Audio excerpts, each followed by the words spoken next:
Bonjour à tous, mon nom est François Letarte. Bienvenue sur ma chaîne JDR D30, chaîne consacrée aux jeux de rôle sur table, donc une vidéo de rôle. Je vais essayer d'être bref. C'est une réponse à Josage de jeux de rôle, Sébastien Pelletier, et par la bande aussi une réponse à Sign Beast. En fait, j'embarque dans la conversation d'un sujet qui a été lancé, en tout cas du moins il y a quelques semaines de ça. Sébastien Pelletier qui disait, est-ce qu'on doit dire à nos joueurs quand ils sont trop poches pour entreprendre un projet? C'est un peu ça au niveau de leur personnage. Là. Je ne parle pas des joueurs autour de la table, pauvres autres. Non. C'est les Est-ce que les personnages sont trop poches pour entreprendre un projet? Tu sais, le classique, je ne sais pas, au moins un groupe de niveau 1 qui décide que leur première mission, c'est d'aller casser à gueule un dragon. Tu sais, on sait que statistiquement, c'est très, très, très peu probable. Et je le vois souvent, moi, en fait, des tables de jeunes. Évidemment, ils aspirent à être déjà des niveaux 10. Devrais-je les partir niveau 10 puis les voir figés devant leur feuille parce qu'ils ont trop de stock? Non. Qu'ils soient niveau 1, qu'ils saignent de la gueule, c'est parfait. Mais en même temps, je pense que oui, d'une certaine façon, on peut comme envoyer l'info comme de quoi que certains projets sont au-delà de leur force. C'est ce que je pense. Fait que je vais dire des affaires, sûrement répéter des choses que les autres ont dit. De toute façon, il y a pas mal de bonnes idées qui circulaient déjà. Écoute, un joueur informé est un joueur qui agit et qui agit en fonction de ce qu'il pense être bon pour son personnage. Donc, d'envoyer l'info à travers, exemple, un personnage non-joueur qui a suffisamment d'infos pour comme un peu exposer l'ampleur du problème. Là, on n'est pas dans le méta, on peut être dans le in-game. Essaie de se rendre sur place, l'endroit où se passe le gros danger qui est au-delà de leur force, et déjà parsemer le parcours d'indices, genre donc quelque chose qui est dangereux pour la vie, des victimes, un gros monstre défoncé. Tu sais, le genre d'affaires que l'ennemi, en fait, on peut déjà montrer ce que l'ennemi peut faire. Tu sais, déjà, ou montrer des résultats de carnage de l'ennemi. OK? Donc, tu sais, c'est ça. Il y a moyen de parsemer ça, puis tu sais, de faire des descriptions assez détaillées pour que les joueurs se fassent une idée de wow, OK, attends un peu, c'est capable de faire ça, là, et qu'ils se mettent à y penser. On peut aussi utiliser, c'est Saint-Beast d'ailleurs qui le mentionnait, l'intelligence du personnage. Parce que, tu sais, les personnages joueurs dans le monde imaginaire et fantastique, ben, ils ont vécu de nombreuses années, contrairement à toi, le joueur qui joue ton personnage depuis seulement quelques heures, peut-être quelques heures, quelques jours au total. C'est ça, tu sais, là, tu n'as pas le.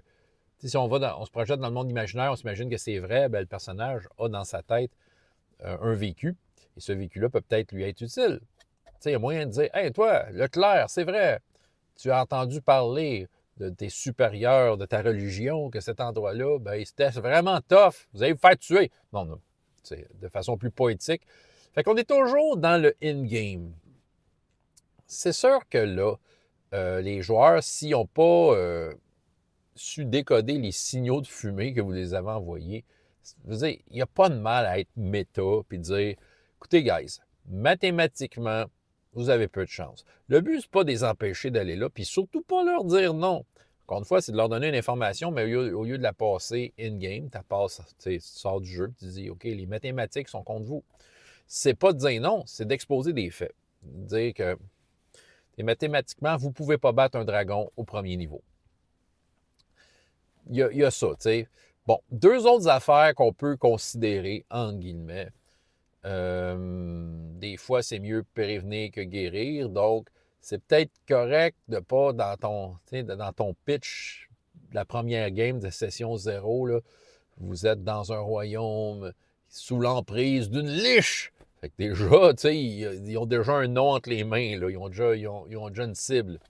Fait que c'est sûr que si vous leur mettez comme la tentation de dire, hey, on a une liche, on pourrait aller battre ça.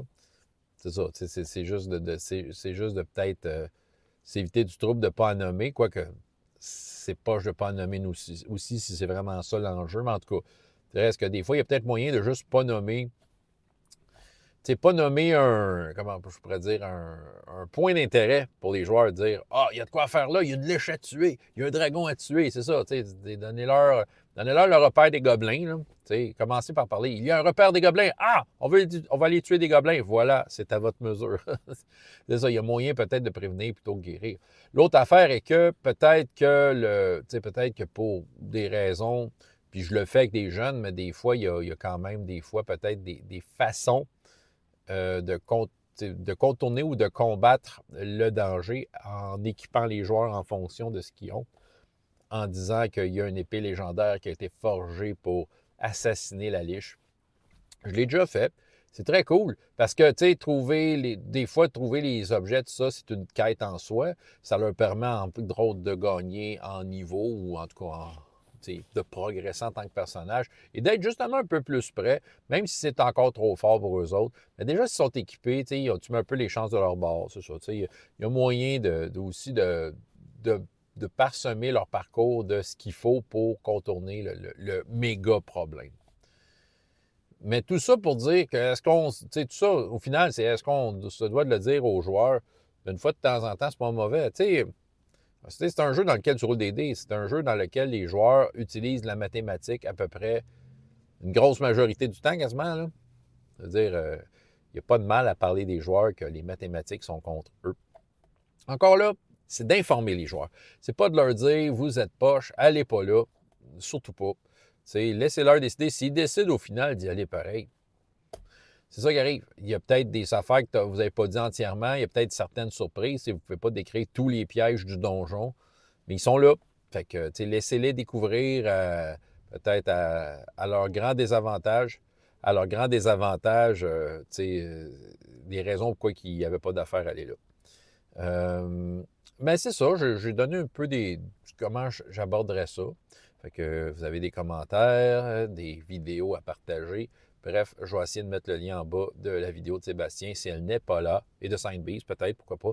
Si c'est pas là, faites juste me le dire, je vais aller changer ça. François Letarte, JDR des 30, et jusqu'à la prochaine fois, il y a autant de plaisir dans la vie que dans les jeux. Au revoir.